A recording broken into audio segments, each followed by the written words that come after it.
এনসিপির সাথে কি বিএনপির জোট হবে এর কোনো সম্ভাবনা আছে কিনা? গতকালকে সালাউদ্দিন আহমেদের একটি বক্তব্য ঘিরে সেটি প্রকাশ্যে এসেছে।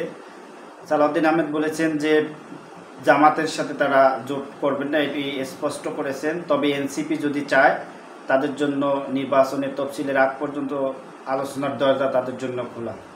এখন প্রশ্ন হলো, এনসিপি কি তাদের সাথে জোট করবে, এরকম কোনো সম্ভাবনা আছে কিনা এবং আগেও ছিল কিনা? কিন্তু আজকে নাহিদ ইসলামের একটি বক্তব্য সাতক্ষীরায়, সেখানে তিনি বলেছেন যে 2-4টি সিটের জন্য বা 2-4টি সিট দিয়ে এনসিপি বা গণঅভ্যুত্থানের শক্তিকে কেনা যায় না, এমনই মন্তব্য করেছেন। তাহলে ব্যাপারটা এরকম দাঁড়িয়েছে যে বিএনপি, যদিও এনসিপি একটি ছোট দল এবং তাদের রাজনৈতিক ক্যারিয়ার বা তাদের রাজনৈতিক প্রজ্ঞা খুবই কম, তারা গণঅভ্যুত্থানের পর তারা রাজনীতিতে এসেছে এবং তাদের রাজনৈতিক যে বিচারণ সেটি খুবই কম, এবং তারা এই পদযাত্রা করছেন সেখানে কতটা সফলতা দেখাতে পারছেন সেটি নিয়েও প্রশ্ন রয়েছে। তবে তাদের পদযাত্রায় মানুষের সমাগম হয়েছে এবং তারা পদযাত্রাগুলো করতে, নূতন দল হিসেবে তারা করতে সক্ষম হয়েছে, সেটি কিন্তু তারা প্রমাণ করেছেন। এখন এনসিপির হয়তো উচিত হবে যে তাদের জোট না করাই, কারণ হচ্ছে যদি জোট করে তাহলে হয়তো মানুষ গণঅভ্যুত্থানের শক্তিকে ছোট করে দেখবে। কারণ তারা যদি জোট করে এই মুহূর্তে, তাহলে মানুষ ভাববে তারা ক্ষমতালোভী। তারা যে ক্ষমতালোভী না সেটি তাদের প্রমাণ করতে হবে যে তারা ক্ষমতা চাচ্ছে না, তারা আসলে গণঅভ্যুত্থানের যে নেতৃত্ব দিয়েছেন তারা বাংলাদেশের একটি বহু রাজনীতিক বা বাংলাদেশের রাজনীতির একটি পরিবর্তন আশা করছেন। ইয়াংরা যেটা চেয়েছেন সেটি তারা প্রতিফলন করবেন এবং বাংলাদেশের চাঁদা, খুন খারাপি যেগুলো হচ্ছে এবং আইনের শাসন সুশাসন যেগুলো মানুষের প্রয়োজনীয়, সেগুলোর বিষয়ে তারা সোচ্চার থাকবেন এবং তাদের যে বলিষ্ঠ কণ্ঠস্বর রাজপথে ছিল সেই কণ্ঠস্বর তাদের কণ্ঠস্বর রাজপথে থেকে প্রত্যেকটা অন্যায় অবিচারের বিরুদ্ধে তারা কথা বলবেন, এমনটাই কিন্তু মানুষের আশা। এখন বাংলাদেশের রাজনৈতিক প্রেক্ষাপটে অনেক কিছুই ঘটে। রাজনীতির নির্বাচনের আগে হয়তো বা কোনো একটি দলের সাথে রাজনৈতিক সমঝোতা অথবা রাজনৈতিক জোট করেই রাজনীতির সামনে এগিয়ে নেওয়ার সম্ভাবনা রয়েছে কিনা এমন প্রশ্ন রয়েছে। তবে তাদের কথাবার্তা বা তারা যেটি এখন চাচ্ছেন বা তারা যেটি বলছেন সেটি যদি সত্যি হয়ে থাকে, তাহলে হয়তো বা তারা কোনো দলের সাথে এই মুহূর্তে জোট করবেন না, তারা এককভাবে নির্বাচন করার পরিকল্পনা করছেন এবং তারা কতটা সফল হবে সেটি হচ্ছে ভোটের ব্যালট বা ভোটের মাধ্যমে সেটি প্রমাণ হবে।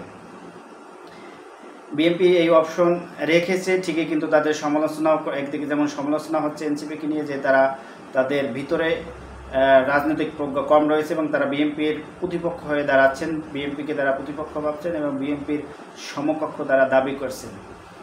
নাহিদ ইসলাম আরও বলেছেন যে আমাদেরকে 4 কোটির সমর্থক অথবা 1 কোটি সমর্থক এই কথা বলে লাভ নেই, কারণ গণঅভ্যুত্থানের পর মানুষ দেখেছে কার কত সমর্থক রয়েছেন।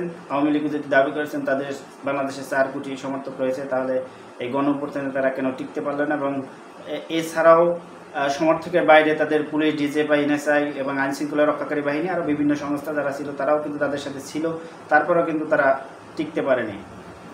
তো বিএনপিকে বারবার এই মেসেজটা দেওয়ার চেষ্টা করেছে এনসিপি বা নতুন রাজনৈতিক দল হিসেবে অন্যান্য ছোট রাজনৈতিক দলগুলো, যে দেশে আওয়ামী লীগ যেগুলো করেছেন সেটি থেকে যেন মানুষ বিরত থাকে। আওয়ামী লীগ যে রাজনীতি করেছেন, আওয়ামী লীগ যে দেশে নৈরাজ্য সৃষ্টি করেছেন, মানুষের ভোট অধিকার কেড়ে নিয়েছেন এবং সারা দেশে একটি ভয়ের রাজত্ব কায়েম করেছেন, ত্রাসের রাজত্ব করেছেন, সেটি যেন আর বাংলাদেশে না ঘটে এমন একটি পরিবর্তিত বাংলাদেশ সবাই চেয়েছেন। আসলে সেটি কতটুকু সফল হচ্ছে সেটি নিয়ে প্রশ্ন রয়েছে, কারণ বাংলাদেশের আইন শৃঙ্খলা এমন অবনতি হয়েছে সেটি কিন্তু এখন মানুষ ভেবেছে যে আগেই তাহলে ভালো ছিলাম, কারণ আইন শৃঙ্খলা রক্ষাকারী বাহিনী কোনো কাজ করছেন না।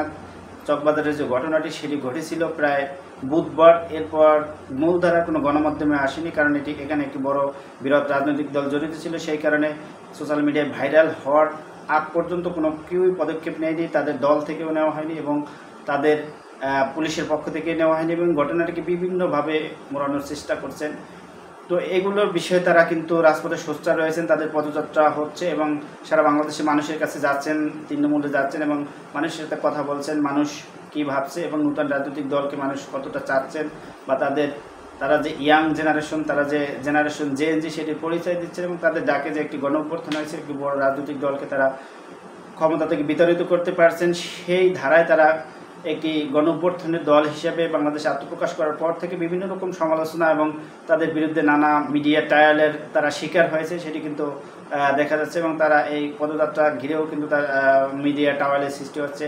এই চকবাজারের ঘটনাটি এবং আজকে আরও একটি ঘটনা দেখলাম, সেটা হচ্ছে যাত্রাবাড়িতে যুবদলের সহসভাপতি সম্ভবত ফাইন, তিনি 5 কোটি টাকা এবং আরেকটি ঘটনা ঘটেছে কুষ্টিয়াতে, সেখানে গাড়ি ভাঙচুর করা হয়েছে এবং এছাড়াও এটি প্রতিনিয়ত ঘটছে এবং সেটির সাথে একটি বড় রাজনৈতিক দল রয়েছে। এটি যদি যখনই বলা হয় তাদের বিরুদ্ধে, তখনই তারা বলে আমরা তো ক্ষমতায় নেই, দেশে একজন সরকার রয়েছেন। তো সরকারের ভূমিকা নিয়ে নানা প্রশ্ন রয়েছে। তারা কিন্তু 5ই আগস্টের পরে যেখানে যেখানে অপকর্ম করেছে সেটি কিন্তু আইনশৃঙ্খলা রক্ষাকারী বাহিনী কোনো পদক্ষেপ নেয়নি, কারণ তারা নিজেরা দলীয় পন্থীতে প্রায় 50-এর উপরে লোক নিহত হয়েছেন এবং গতকালকে একটি ঘটনা ঘটেছে যেখানে ভাঙচুর হয়েছে এবং 2 দলে প্রায় 20 জন আহত হয়েছে। তো এই রাজনৈতিক পরিস্থিতিটা মানুষ পরিবর্তন চেয়েছিল, যে বাংলাদেশে কেউ অন্তত চাঁদাবাজির শিকার না হয় এবং পরিবহন সেক্টর থেকে শুরু করে ফুটপাতে যারা দোকান করে তারা নির্বিঘ্ন করতে পারে এবং মানুষজনের নির্বিঘ্ন চলাফেরা করতে পারে সেই স্বাধীনভাবে, এবং তাদের যে নিরাপত্তা সেটি সরকার দিবে। কিন্তু সরকার সেখানে কোনো পদক্ষেপ নিতে আসলেই ব্যর্থ হয়েছে। তাদের যে পদক্ষেপ আইনশৃঙ্খলা রক্ষাকারী বাহিনীকে তারা সেভাবে চালাতে পারছেন না, সেটি কিন্তু তারা অদক্ষতার পরিচয় দিচ্ছেন। কারণ স্বরাষ্ট্র মন্ত্রণালয় বা স্বরাষ্ট্রমন্ত্রীর যে দায়িত্ব আইনশৃঙ্খলা রক্ষাকারী বাহিনীকে চালানো বা তাদের উপরে যে দায়িত্ব দেশের পরিস্থিতি এবং মানুষের মালের নিরাপত্তা দেওয়া, সেটি কিন্তু দিতে ব্যর্থ হয়েছে।